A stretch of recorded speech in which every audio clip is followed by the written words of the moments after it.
match is now officially a Judy Bagwell on a forklift match. Let's go!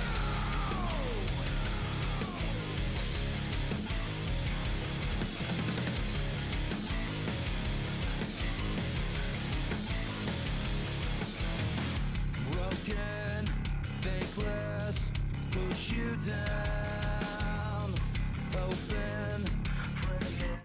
And welcome to the first ever official episode of Monday Night Madness. Now, you're going to go, what the fuck is going on here?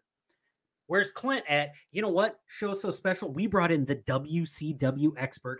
Joining me on hosting duties is DJT Rev. Trev, how the hell are you? I am fucking fantastic. Hoochie Daddy, how are you? I'd be fantastic if StreamYard would work once in a while, but it's doing good. As always, this is DJT Rev. You can find him at DJTRev24 on X, Twitter, whatever the fuck you want to call it nowadays.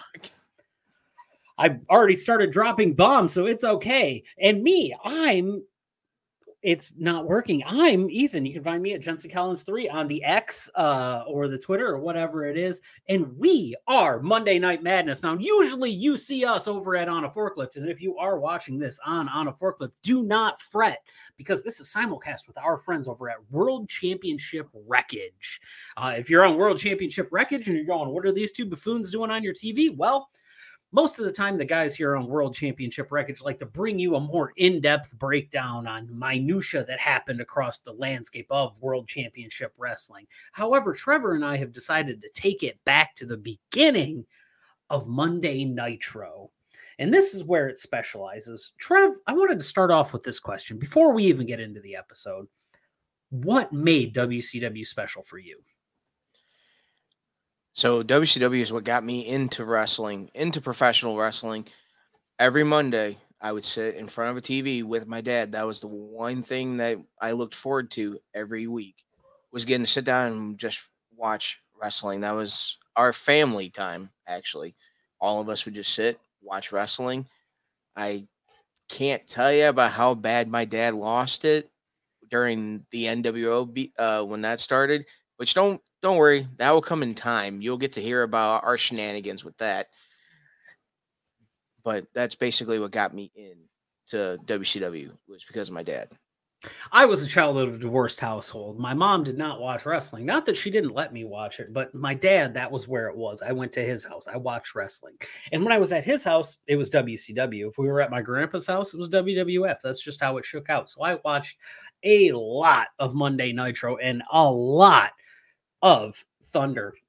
Now, mind you, their divorce took place in 1995, which is very key and pivotal to the fact of what's going on here with WCW, because it was this time, September 4th, 1995, that I vividly remember the first episode of Monday Nitro. Now, if you're wondering what's going to happen on the show, Trev and I, like I said, we're hearkening it back to the beginning of Monday Nitro. We're going to run through the gamut every single episode. Now, not every episode of Monday Night Madness is only going to encapsulate one episode of Nitro, because there were some stinkers out there that we can cover really quick. The pivotal moments, though, that's what we want to get in depth in. And the first episode of Nitro, the first explosion onto the scene for WCW, which had been a company previously, and there was a little bit of gravitas there with Hulk Hogan, but it really came with that opening shot at Mall of America, and just how filthy was that, man?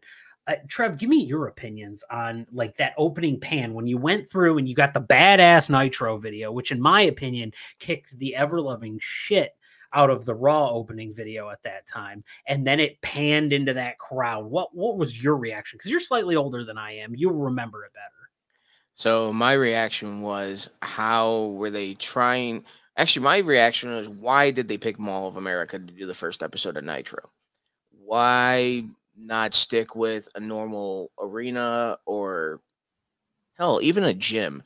No, they decided to do Mall of America. And I thought of that too. I said, why not Atlanta? That's where WCW is based out of. Why wouldn't you have went to like the Georgia Dome or something, wherever the Hawks were playing at the time? But no, you chose Mall of America. And I think a big reason for that is when you look at this image that's going to appear on the screen shortly, look at that. Just look at everything that's going on there. There are 3 levels. There's people in the elevator standing there watching this product happen. Exactly. And if you bring that image back up, you will actually see that there is a bunch of stores that does not exist anymore. No, there's a fatality. You've got a Toys R Us here. I don't know what this is like. A guest service merchandise. Oh, it is service merchandise. Okay, but it's just like that's showing how old I am for me to remember all those. But you know what? So big thing that Nitro set apart from me, and before we get into the minutia of what's happening here, Nitro came out and they were like yellow turnbuckles, blue canvases. We're changing shit up. And as a kid, you watch Power Rangers, you watch Teenage Mutant Ninja Turtles. Everything was colorful. You go over, you watch Raw, and it's either a gray or a black canvas, and maybe black turnbuckles or red turnbuckles. It didn't feel 90s enough, right? Like it kind of still felt like it was stuck in the 80s. And this really embraced that like a bombastic nature of the early 90s. Right. I mean, even with the refs, WWF, they were still rocking the ref shirts and a bow tie. Were they rocking the ref shirts? No, they did not have ref shirts yet. They also had the button-ups with the bow ties, but I believe that they were white. I think they were like white, and then WCW had the blue ish, like the denim kind of.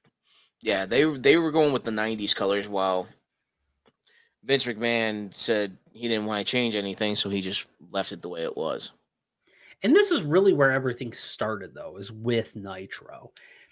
And it gets me to this thing to where you come onto the screen, and what it does is it pans and you have Eric Bischoff talking, and then somebody who gives so much gravitas to wrestling appears on your screen first. Much like the first episode of Monday Night Raw, Bobby the Brain Heenan is one of the first people that we see on camera in this episode.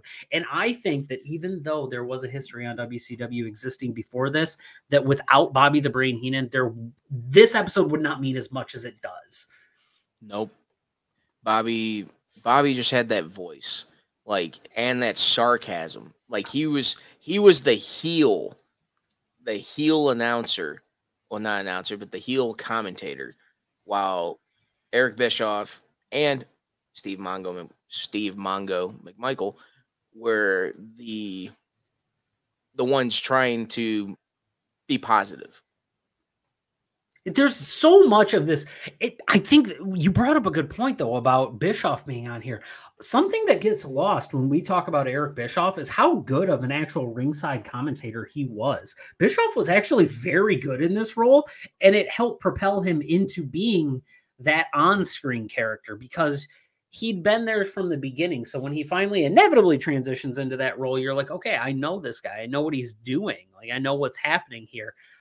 But he's got a very calming voice, I've noticed over watching the first couple episodes of Nitro. I fell into this lull where I was like, wow, I really like listening to this guy talk. And Mongo, you can tell he's very inexperienced on the mic here, but he's doing his best. He's trying. Exactly. You know, he went from being a football player to being a commentator, and then later on a wrestler. And he was a good one too, in my opinion. Oh man, I love the Twitter page, the Mongo Clips one. If it still exists, folks, go check it out. It's Steve Mongo McMichael botching all kinds of things, but nobody gets hurt in them. And man, I had a dog named Mongo who was named after Mongo from Blazing Saddles and Mongo from Steve Mongo McMichael. It was a combination thing here. So. But that moves us in. So after this little talky bit that we had at the beginning, we moved into the first match of the night, which was a historic match. Jushin Thunder Liger and Flying Brian, the pre-loose cannon Brian Pillman, as you can see here in this image. Which just came back from injury. Being out for a while, I think it was his knee. Yeah, I believe it was his knee. He had reconstructive surgery on his knee. Yeah, so he just came back, and all the moves he was doing. I mean, you just saw the picture that was on there. You could tell how much pain he was in, but he still pulled it off. There was a couple botches because of his knee, but Very much. He's going into this with ring rust. I'm sure that there was a slight language barrier with Liger in this, but wait, what a way to kick off and say, hey, this is what WCW is. You're used to seeing these gimmicky guys go on stage over here on the Fed, but then you come over here on Nitro and we're going to give you this hard-hitting cruiserweight action with Flying Brian and one of the greatest cruiserweights of all time, Jushin Thunder Liger. Now, I made a couple of notes about this match, and I'm curious if there's some things that you noticed as well on this. One of the thing that I noticed is, like, looking back on this, it's such a shame to see what happened to Brian's life, seeing how much potential he had at this moment. It was a shame. Also, was that the tallest referee known to man? Because that referee was tall as hell in that match. I'm watching it going, this guy's got to be 6'6". Like, he's got to be that. And then they put that short guy in there later during the Hogan matches to make Hogan look bigger. But, man. And then also, okay, so compared to the referees today, okay, I nearly watched that match and watched how long it took for the ref to drop down to do the 3 count. And it just seemed like you could have counted to 10 before even he got to 3. It wasn't fast. Let's just put it that way. It was not a fast count. The referees clearly are not as athletic as they were. There's a couple other things that I noticed in this. So the ring looked small, and maybe that was just me, but it looked like an 18 by 18. It did not look like a 20 by 20 until Hogan got in there. It really looked like a small ring, and I don't know why. Might have been the camera angle. Might have been Liger, even up to a couple of years ago, man, or just recently on AEW Dynamite when he presented the trophy to Ricky Starks, man, Liger always looks like a superhero. Like Power Rangers, man. Like, this dude was a legend. Yeah, Power Rangers. He looked like a mixture between, what was it? Like Ultraman and the Red Ranger? No, Ultraman and the White Ranger. Okay, yeah, I can buy that. This other thing that took place at this point is this New Japan Pro Wrestling partnership helped WCW so much in these early years, being able to exchange the talent and then going on to people like the Great Muta and things like that. I have a hard time believing WCW would have existed as long as it did if that partnership wasn't in place. No, it probably, even with the money that Ted Turner was throwing around for WCW, if New Japan did not help out WCW at the beginning, I don't think it would have lasted as long as it did.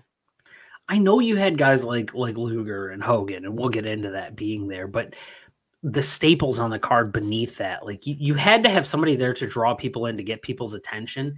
And they were just so good at it, especially Liger. Liger was really that guy. I mean, he put a whole different set of eyes on this product if they were able to get a hold of it. Other than that, what I had to talk about the first match, Liger had one of the best drop kicks ever, and that was all the way up until he retired. Still phenomenal drop kick. It's really dumb that that's like a single thing you can point out, but man, always perfectly vertical, just fantastic drop kick. But the thing that hit me in the heart, I have a 4.5-year-old kid. My 4.5-year-old kid at this point right now is the exact same age that I was when I first saw Monday Nitro. We were almost like, she's a couple of weeks young. She's a couple of weeks different birth date than I am on the calendar. And so we're a couple of weeks from September. And man, let me just tell you, I look at it and I go, holy shit, 28 years of my life that I've sat there and went, yep, I've been watching wrestling that long. And this is one of my earliest memories, not only of wrestling, but as a human being. Man, it really just developed. Yeah. Trev, I'm going to bring up an image here, and I want you to tell me what you think of when I bring up this image, because we're going down the card, and you know what's next, buddy. What do you think of when you see this? Pastamania. I am blown away by the fact that this was the thing. And it's the whole bit that they did.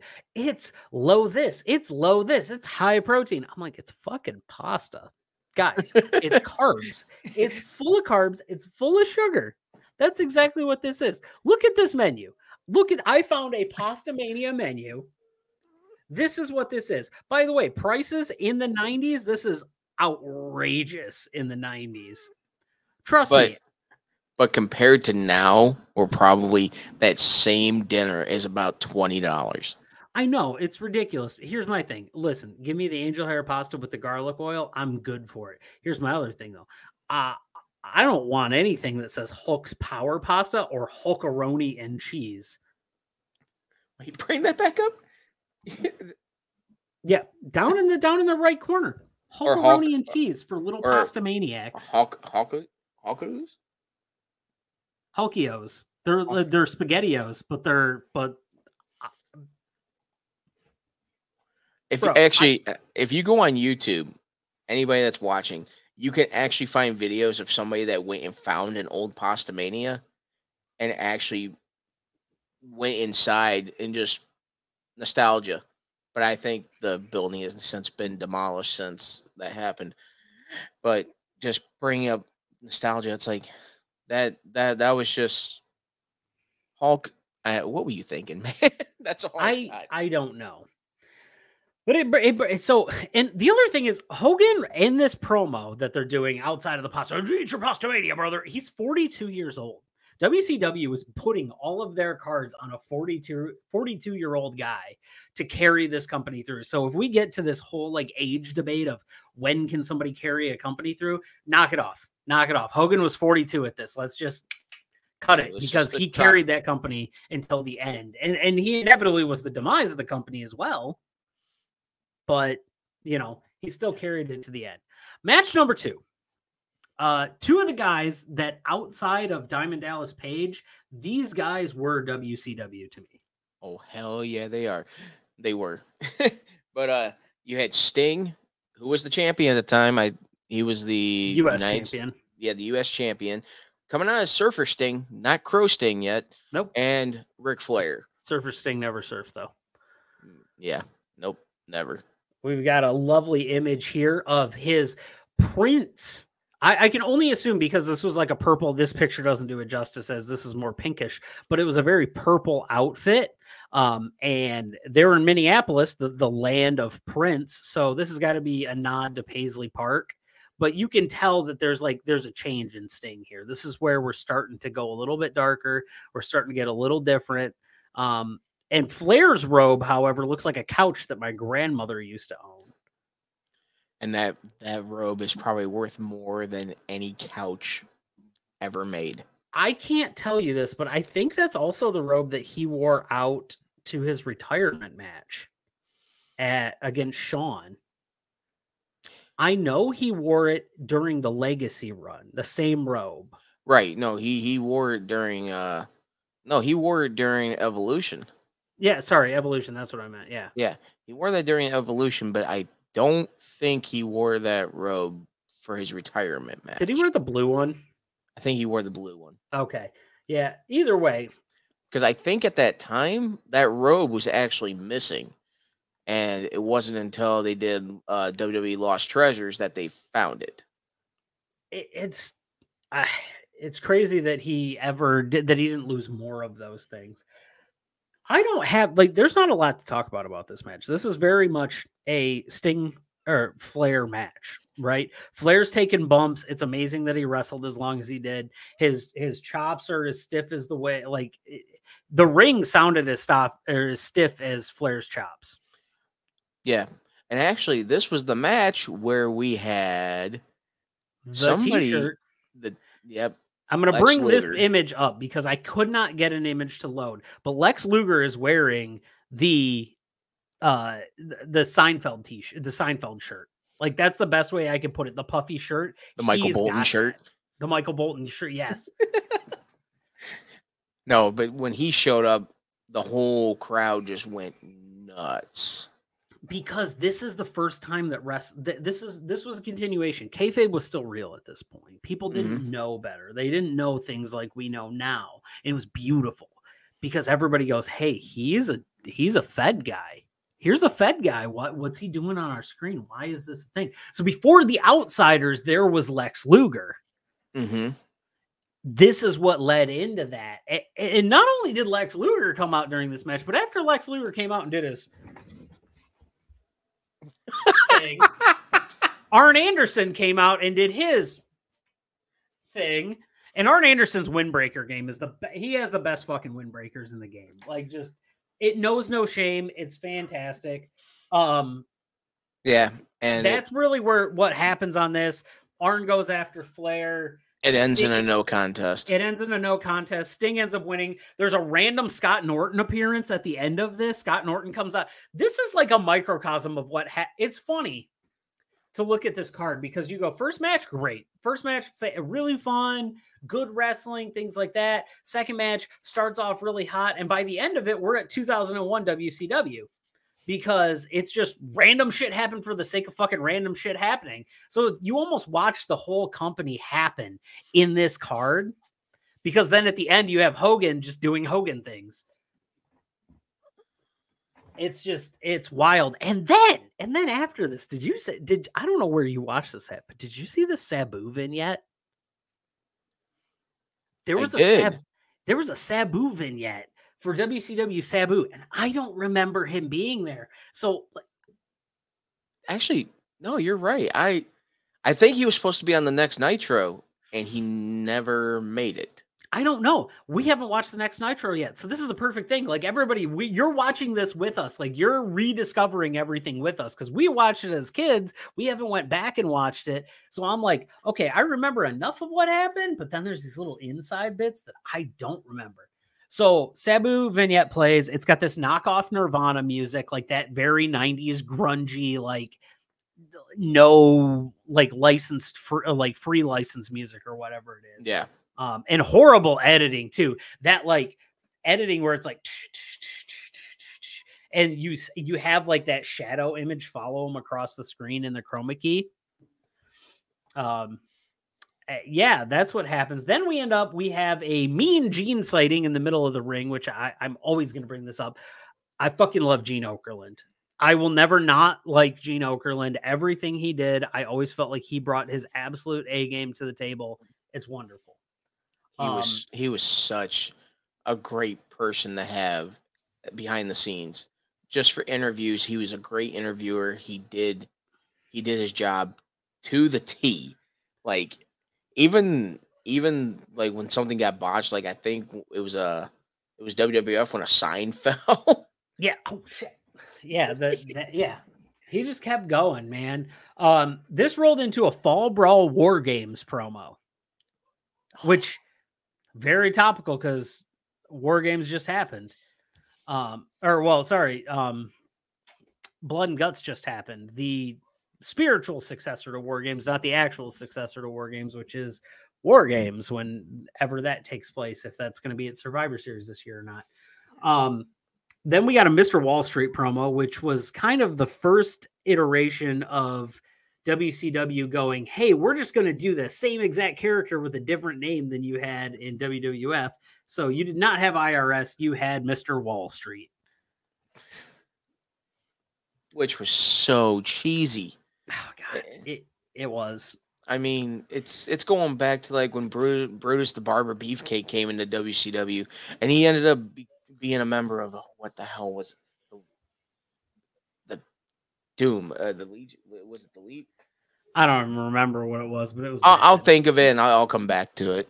But yeah, no, gave him a different character. Or when he came in as a knockoff of Hulk Hogan in the NWO, but no, you had to give IRS Mr. Wall Street. He almost pulled the Gordon Gekko line out. He almost said the greed is good thing. There was another goofball line that was for WCW in these early days, and it was where the big boys play. And all I could think is, I was like, that's a Ram Ranch promo. That's exactly what that is. That's a Ram Ranch promo if I've ever heard it. But we get into the main event. right after this, and it's got one of your favorites in this, and then Hulk Hogan. So I am sure that the DJT Rev, who is sitting on the other side of the screen for me, he is one of the biggest Big Bubba Rogers fans out there. Am I incorrect on this? No. Yeah, see, you knew it. You're the only person that ever pulled out a Big Bubba Rogers thing during a quiz. Yeah. Remember, I was the one that won for WCW during the quiz show. And then lost it because I picked TNA like a dumbass. Yeah, it's okay. Things happen. I do want to say something. So we get to this match, and we already know how this match is going to shake out. We've seen Luger earlier in the night. We knew he was going to show up in the thing. Let's give some flowers to Ray Traylor right here, because Boss Man was like Big Bubba. He was so good at selling. Yeah, no, Man was like Dolph Ziggler levels of sells. Man, no, he was great. I don't have too many words to say, but he was an excellent. He put on a good show anytime he was in the ring. So something I noticed in early WCW, speaking of this match, WCW never name dropped the refs. Like, they never said the names of the refs. I always had to go and find them. Now, mind you, my Google Docs thing got screwed up, so I don't have the names of the refs here that ref this. It was only 2 of them. But they were, and one of them passed away. The guy that actually refed this match passed away. I think he was relatively young. He was only like 42 when he inevitably left us, unfortunately. R.I.P. But he was a pretty good ref for a while in WCW. I think all the way up until almost the end. Yeah, so that was that. Also, so this ended, Jimmy Hart came out in his drip. So Jimmy Hart drip, bing. And then Hogan was kind of a dickhead as a face. Like, he was not a clean baby face at all. Right. No, he wasn't. He was the kind of guy that walked into the ring and was like, oh, we're doing it my way, or you can get the fuck out. Right. So Jimmy's on the apron distracting him, and Hogan's over there doing some heelish stuff. And I was like, you're supposed to be the good guy in this match. Like, you're not supposed to be the bad guy. What is going on here? And so it's almost like you could see this turn, because let's think about this. We're 9 months from NWO. Yeah, you're right on that one. I forgot about that. The NWO came along real quick in WCW. It doesn't seem like it, but it did. Oh, I'm sorry. Not WCW. It's WCW. WCW. Because that's all Lex Luger can say. Here in WCW. Why did I sound like Cornette? I have no idea. But he did. He was, and Hogan also did this little pokey thing. But we should have known the finger poke of doom was coming, because he kept poking Luger in the chest and doing this. And he was like, in WCW, brother, and you haven't gone through what I've gone through. And Luger's all like, I've gone through everybody you've gone through. I know where you came from, and I'm here for that belt. And Sting and Macho Man are standing in the ring like, yo, fuck, we been here. Where's our chance at? Right. This ended in a locker room brawl that was full of like spittle, finger poking, intensity, glistening humans, because they were all baby oiled up. But also a raucous crowd. The crowd was eating this shit up so much. And it brings me to my last point. And Trev, I'm going to let you have the last word on everything here, but book another show at Mall of America. AEW, if you're listening, if you've hacked my computer, book a show at Mall of America. Do this for me, because these people are going to love this. Even if it's a Ring of Honor show. No, I need Dynamite there. I need Dynamite there specifically because of the name. Or Collision. It's got the same color scheme. Dynamite or Collision. Take either. Actually, no. Collision would be the better one, because it's actually walking around with the old WCW logo now for the font. Mm-hmm. So Collision would be the better one of the two to do it. But yeah, please do it before Vince gets a wild hair up his ass to have NXT or So I know that like First has done it. First Wrestling out of Minnesota, they've done a show there. But put AEW in there and give me the colors. Give me the blue canvas. Give me the yellow turnbuckles. Do it. Yeah. Do it. Do Oh, it, you cowards. yeah. No, I bet you actually, won't. no. That would be like an anniversary. Like I know we can't use the letters, but this is an anniversary of when so and so was here in Mall of America at this date. Because really, if you actually think about it, I'm 34 years old. That that episode of Nitro happened 29 years ago. Yeah. It's absolutely wild to me. Here I am trying to pull up a calendar and I can't. My computer has said, no, screw you, dickhead. You're not doing that. So that kind of brings us to the end of the show. We're going to roll into episode 2. And the next time that you see us, these episodes are probably going to be twice monthly. You're probably going to get 2 a month. And I think episode 2 is probably going to encapsulate episode 2, 3, and 4 of Monday Nitro, because I don't think a lot happens in those. And a lot of these earlier episodes are there's only about 45 minutes of actual footage for us to watch. So they're reduced. But man, I had a blast rewatching this and just unlocking memories.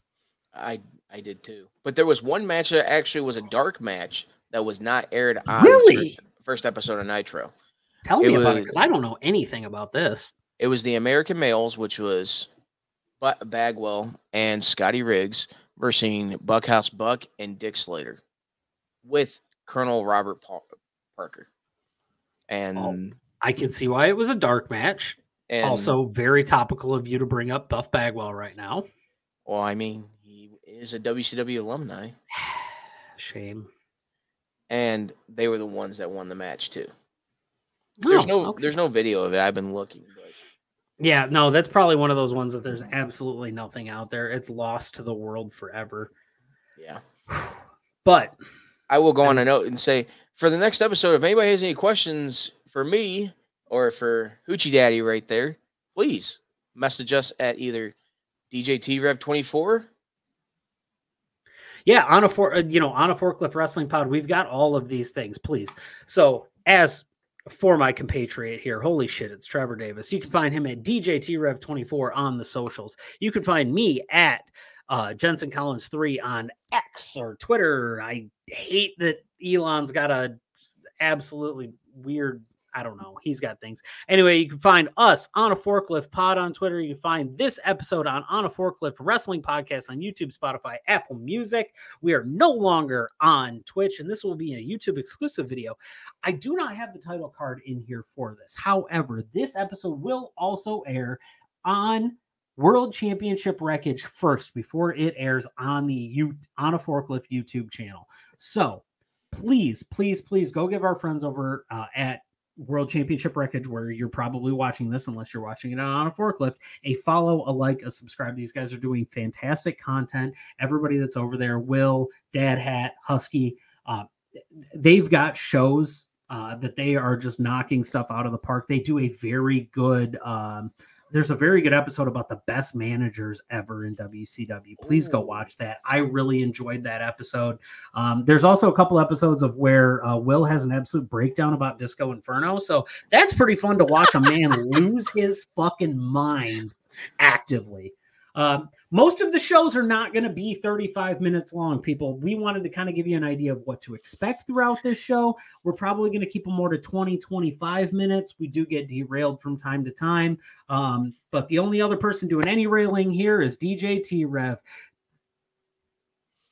I knew you were going to bring up the hog. We won't talk about that yet, but we will get to that later. So once again, for myself and for Trevor over here, we love you, Judy. We love you, Judy.